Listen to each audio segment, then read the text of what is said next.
I consider myself well-versed, a connoisseur, you could say, creative, articulate, so don't think for 1 minute that I'm going to sit here and waste my time or energy trying to convince you with a dissertation on why you should believe my constantly evolving perception.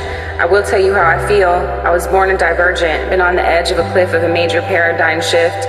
Yet I continue to fall, and you incessantly ask me why. Truth be told, I have no fucking idea, except that I'm on borrowed time from a god that could ring the bell or sound a trumpet when it's my turn to fly.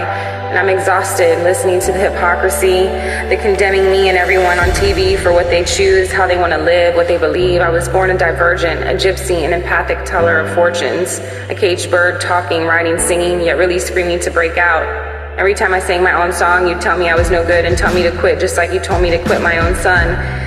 But they listened to your lies as I made Mother's Day frames with kids on the block eating homemade pizza pies. But that doesn't matter on the grand scheme. This earth is a fucking farm. It's about control, and they'll do anything to separate the ties that bind. Just like you spouting your Christianity, yet telling me my gifts are not gifts, that I am the product of molestation, rape, drug addiction, which led to this insanity.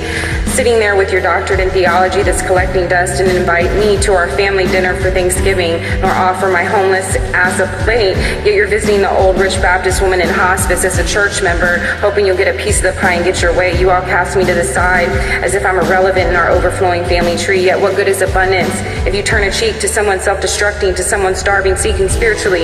You treat people like they'll never change so that you don't have to face your fucking self in the mirror. Take all that scriptural knowledge, meditate on it, because the end of the masquerades is very near.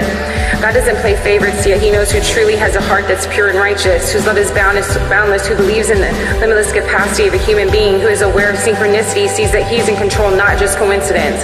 Closed-mindedness is for the foolish. Politics and religion. Develop your own philosophy. I pray that you listen to me for once and not dismiss this. I was born a divergent. I always knew that I was chosen. It is the sick ideals of a sex slave survival that fit a cesspool it has kept me closed in. It was truly falling in love with the soul of another, making love to them as if our bodies were on fire, melting together and losing that love, being on the verge of losing myself, that threw me into the wild with eyes wide open. We are the answers to our own questions, the reason to our own rhymes. The more of us that see love as a solution, the more the darkness comes to the light.